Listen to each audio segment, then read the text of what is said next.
Today we're going to discuss the 7 foods you should be eating after you reach the age of 50. And of course, I'm almost there. I'm 49.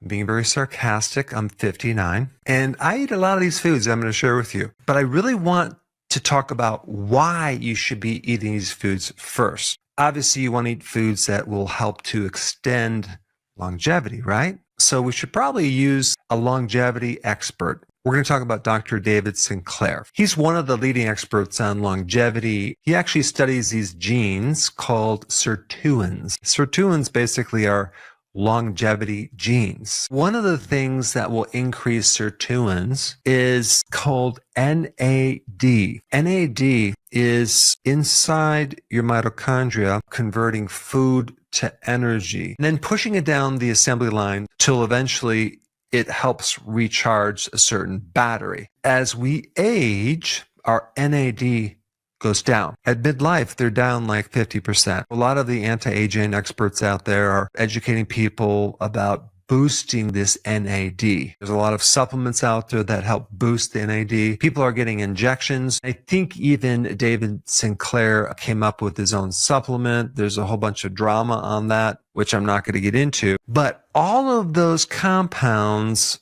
have this basic derivative of where they come from. And that is plain old simple niacin, which is B3. Then the question is, why not just take more niacin? Niacin is so inexpensive. That's not the whole picture, but it's one piece of the puzzle. There are other reasons, and I'm going to get to those. But I first want to show you a very interesting book. Now, what does this book have to do with niacin? Well, let me explain. In the late 1800s and early 1900s, there was a disease that was rampant called pellagra. For many years, they thought it was an infection. But to make a long story short, it wasn't an infection. It was a man-made thing. They isolated it. It comes from consuming a diet of just corn. So apparently in corn, niacin, B3, is locked up. And so when you just mash this corn up and live on a diet of corn, which a lot of people did, you end up with pellagra. But wait a second. I thought corn has been around for a long time. Like the Aztecs consume corn products, and they, to our knowledge, didn't get pellagra. And that is because they used a special technique of adding lime, which is kind of a calcium carbonate, and they would soak their corn overnight. And this alkalized water allowed the niacin to be freed up. But of course, in the late 1800s and the early 1900s, they omitted that little step of adding lime. I want to show you another book. It's called Niacin, The Real Story. Fascinating book by an author named Dr. Abram Hoffer. He was also a biochemist.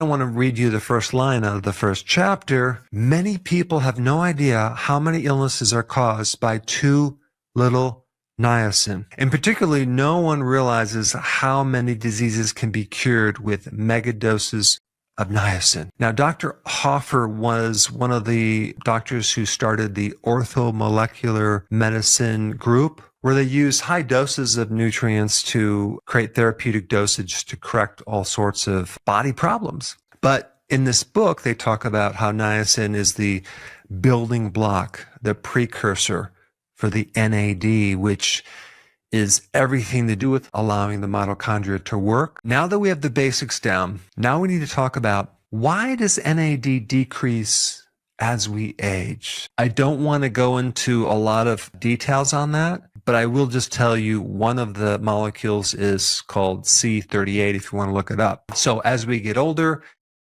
C38 increases and then our NAD goes down. So today we're going to talk about all the foods that can increase the NAD. So let's start with number 1. What will be the first one? Well, let's first talk about the food that has the most niacin. Okay, that would be very important as well, right? What food has the most niacin? If you look it up on ChatGPT, it will give you the incorrect answer. In fact, I had an argument with ChatGPT going back and forth because the first food that it gave me that has the most niacin was chicken. And I'm like, that's not true. The right answer would be beef liver.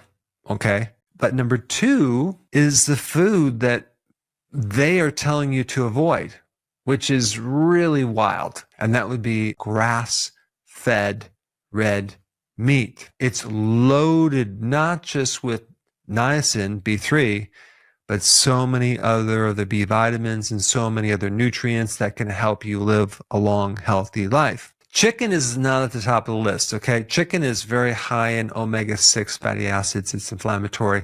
It's lower on the list, but it does have some niacin. But organ meats, red meat, okay? If you've been watching my channel, you know I recommend red meat for a lot of people, a lot of conditions.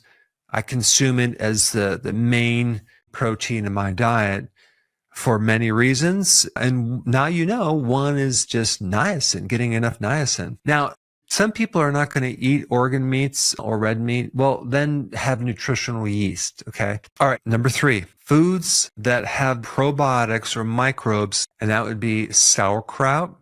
And the reason sauerkraut is at the top of the list, and I'm talking about raw sauerkraut. Sauerkraut has a good amount of niacin. And if you can get the sauerkraut that is from the purple cabbage, you'll get even something better. And of course, certain types of yogurt, you really want to make sure you get a quality yogurt, or better yet, just make your own. Number 4, parsley. I personally don't like parsley, so I might have it as a spice, but also celery and even chamomile tea. And also as a side note, and this is not part of the list, sulforaphane in cruciferous vegetables, especially broccoli sprouts and radish sprouts.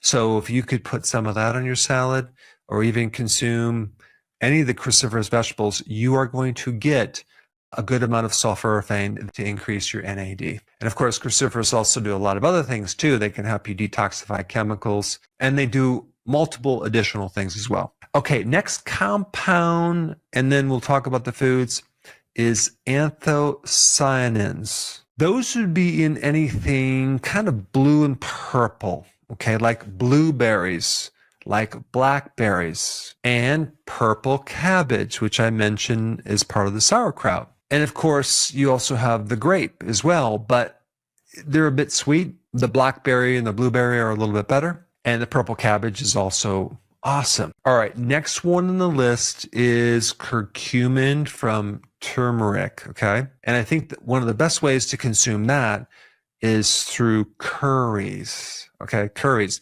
Unfortunately, a lot of the curries add so much sugar. So if you made a curry with certain types of grass-fed lamb, for example, that would be awesome, or even grass-fed beef, you would get exactly what you need. All right, number 6, we need to boost quercetin. Okay, and the food that has the most quercetin is onions. I live on onions. I consume onions on a daily basis with my eggs, with my red meat. And so you're going to get a lot of quercetin when you have onions. All right, and number 7, omega-3 fatty acids, EPA and DHA. And this food would be wild-caught salmon, but it's other things too. You can do any of the fatty fishes. You can also do what I like to do at least once a week or even twice a week, is consume cod liver in a can. Wild-caught cod liver. I love it, but I'll just have the cod liver itself. But also there's so many other benefits with omega-3 fatty acids. You're going to help reduce inflammation. And also the cod liver oil has not just this omega-3 fatty acid, but it also has vitamin A and vitamin D. So thanks for watching, and I will see you in the next video.